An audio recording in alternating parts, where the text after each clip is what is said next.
All right, good day, everyone. I hope you can see me here. Let me know if you can hear me and see me. Let's see if I can get this back up and running again.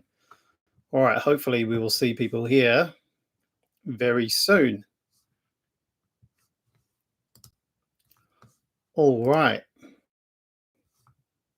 Let's see, what have we got going on? All right, who's here? Let me know. Hopefully people will start joining. I did actually start a YouTube using a different piece of software called EVMux, and this is the second time that it's let me down. So yeah, I'm kind of disappointed, and I will not be using that again, I'm afraid. So yeah, I cannot de-recommend it highly enough. I know it's really, really hard, and I found it very hard to find decent live stream software, but I won't be using EVMux again. Hi, Chris. Nice to see you here. I've got the chat here on my right. You won't have a nice blurry screen here. You now got the mess behind me, but you have got me at least talking live this time. Yeah, Chris, nice to see here. You're on your mobile, if I remember, and thank you for all your support over the last wee while. I really, really appreciate it. Hey, look, it looks like we got people coming back in again. Vanessa, okay, that's good. That's interesting to know. You had to go to the top of your subscriptions to see the new live chat. That's really interesting to know. May take a while, maybe to feed through to my channel pages. I'm not sure, but I'm glad that you're here, and I'm hoping that you've got a really nice, cool drink with you, because it sounds super duper hot where you are. If you have just joined in on the channel, let me know where you are. I'm just going to stop the live tracking here to stop it pulsing from going around so much, and then we'll just set that up nicely here. Yeah, I agree with you, Samseen. OBS is the best. I just find it a little bit of a pain because sometimes it kind of switches in and out of virtual cameras that what was it called? I don't really want to look, but anyway, I had like a paid streaming service, deleted it, used a Mac software to kind of clean up all the remnants that it had in all of the files and preferences, yet it still defaults Prism. That's it, Prism Live, and it still defaults to that. And I think that may be why the screen went blank, even though I have like tried uninstalling Prism Live so many different times. It is a complete pain in the butt. So yeah, I think that may have been what had happened, even though I was selecting the Insta360 Link camera. But yeah, I think I'm going to have to like go back in and like set up OBS and hopefully get rid of those Prism Live virtual cameras, which are just screwing me up totally. But yeah, good point. Altadena, California, in the foothills. Yeah, I was just telling the story about my time in Los Angeles. I do actually really like the city. Arpit, yeah, I read your thing about just having turned 40, thinking about starting your own channel. So whilst you're thinking about it, what are the sorts of things that you want to do with your channel? Because I guess there's a few different things that people want, particularly if they're starting a channel later on in life. And maybe we'll talk about some of those reasons. If you do have a channel right now, what do you do with it? What are the sorts of things that you like to do on your channel? And what are your aspirations? You know, what do you want to do with your channel in the future? Are you happy just kind of like doing what you're doing now? Or are you exploring via your channel other aspects of your life? And how does it fit into your kind of like life plan? Because I've been thinking quite a lot about, you know, I've just turned 55 a few months ago. I'm probably going to put a video out soon around turning 55. And kind of like, I did a video a long time ago called 30,000 Days to Live. And I'm over 20,000 days now. And so I'm thinking, I'm 2/3 of the way through my life. And YouTube is now becoming a bigger part of my life. What can I offer to the world? And what can YouTube offer me? You know, what's the relationship between me and YouTube, me and video? And how do I want that to kind of develop in my life? Hi again from Lake Tahoe. Hopefully this is a more stable kind of connection. I imagine it's going to be.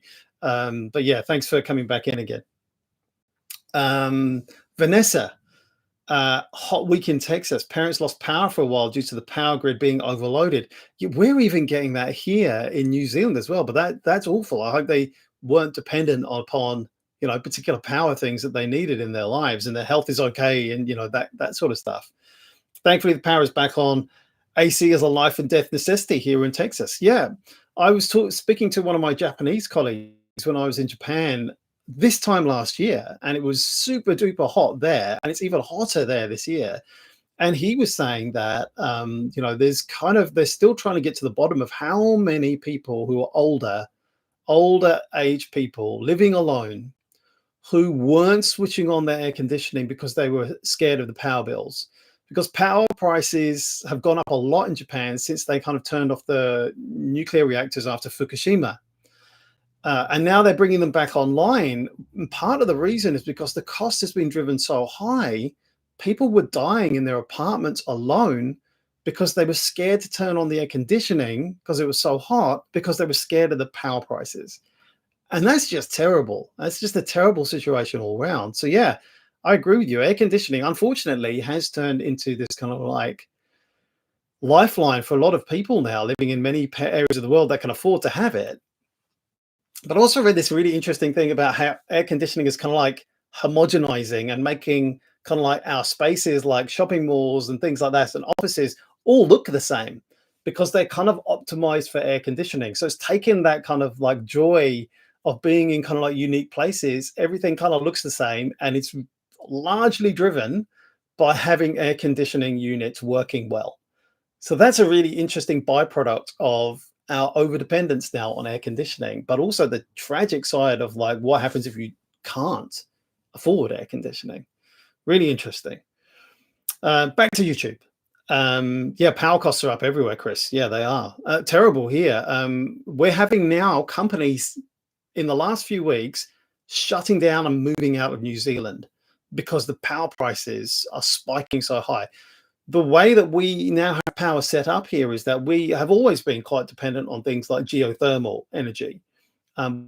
We don't have that many power stations. We're trying to kind of like, reduce the amount of coal that we're burning here in New Zealand. But when you have periods of like when we don't have wind in the right places or rain falling in the right places for hydroelectric dams, then the geothermal energy can't cope with the power spikes over winter.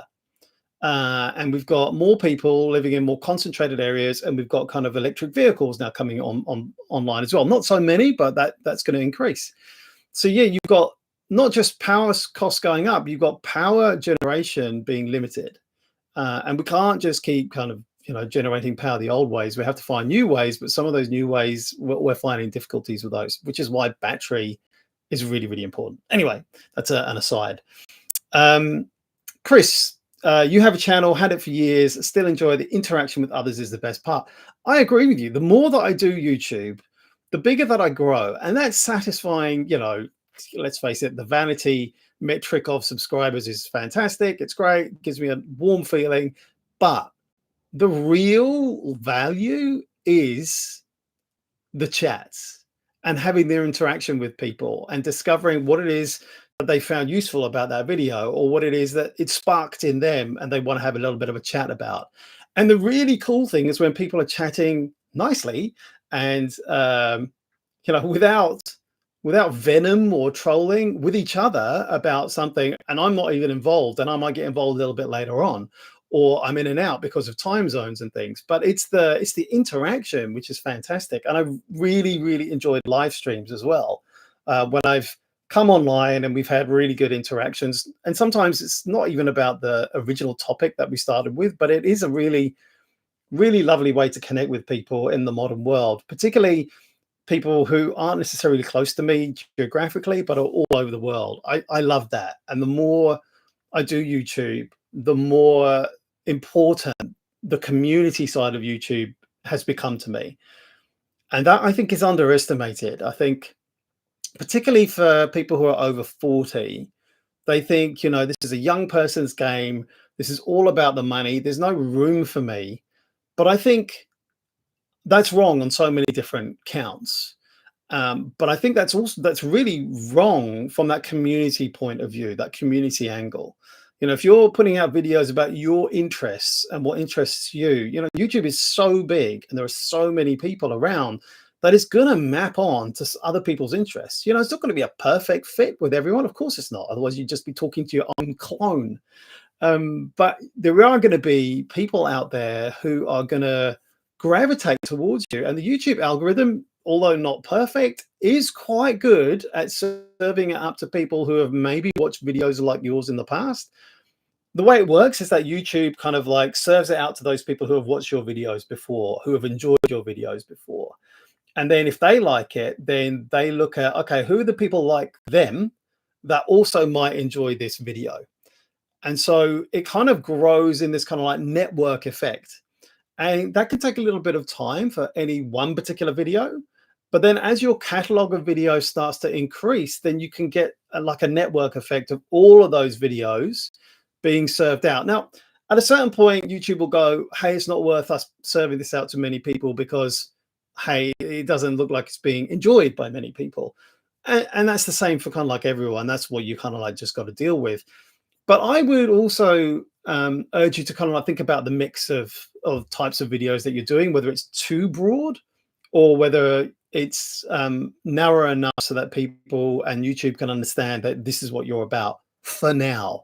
Okay, you don't have to stay narrow forever. And we'll talk a little bit more about that. I'm just going to go back to the comments for a little while first. Okay, Arpit. In India, a travel food channel is what you're thinking about. But couldn't post many videos due to editing issues and hence the new setup. And you're from the eastern coastal part of India. Okay, what was the issue with your editing? I'm curious, just because I'm putting out a video tomorrow about, you may have noticed a few videos that I put out recently that weren't in my usual kind of style. Hands up if you've noticed that at all in my videos, if you are online at the moment. And I'm going to write about it. They were done by editors that I kind of hired. And I've got like a 15-minute video out tomorrow, which is about, everybody says, get an editor. That is the way to scale. All these people, all these YouTube gurus saying, you know, get an editor. This is the way that you grow on YouTube because it just frees up so much of your time. I didn't find that. And this is not my first rodeo. I've been here before. I've tried editors before. But it also relates back to my video I put out a couple of days ago, was that I actually have discovered that editing is a fundamental part of my process and a fundamental part of why I enjoy YouTube. And I'll talk a little bit more about that as this live stream goes on. So yeah, I'm interested, Arpit. What was it about the editing? Was it your own process around editing that you found difficult, or was it that you were working with somebody else who was editing that was difficult? Chris, yes, the chats, information sharing. Yeah, that for me is the thing that's growing for me, that I'm really enjoying about YouTube, because the learning doesn't happen for me just when I'm kind of like creating the video, when I'm researching the video, when I'm actually editing the video, when I'm putting it out, but also learning from people through what they actually say, but also then my internal reaction to what they're saying. And then what does it spark off in me, either in creating different videos or more videos, or going out and doing some research, or just going out and walking, thinking about what they said. It's really, really good. I really just enjoy that. And I think it's, you know, people talk about it, but I think as I go on, and particularly I think if you're older and you've had more experience in life, I think there are more connection points that you can have with people's different interests in the world that then speak to you and that you can speak to them. And I think that that's a unique selling point of people who come to YouTube perhaps a little bit later in life. It's all that you bring, all the experiences that you bring, and then all the different connection points that you have with people from a community connection point of view. Samsung Vlogs. I heard a new rumor YouTube is changing the play button awards again to cut the cost due to a lot of channels getting them. My only goal is to get a 100K plaque one day. I hope I won't get rid of. Me too. That's a big motivator for me. I really hope that they don't change that. That would be a real kicker for me if they said, oh yeah, we're not going to give out 100K play buttons anymore because we're giving out too many of them because it costs us too much. I would not be happy. I mean, I'd live with it, but I would not be happy. And I guess, I just said that out loud, and I'm like, do I really care that much? Actually, I don't think I do care as much as I did. I do still care. But I think, as I say, I think as I've found other things to care about with YouTube, such as community and the sense of community it brings me, I think the external kind of like badges and things like that, I still care about, but I care about a bit less. I do care about the money though, and I'll come back to that later, either on this one or maybe another video or another live stream. So yeah, that's good. Where did you see that rumor, Samson? Is that kind of like, was that from like a trusted source, or is that just what people are talking about on Reddit? Or I'm curious where that is. I've not seen that. Yep, you're back. Cityscapes Lawn Care in Florida.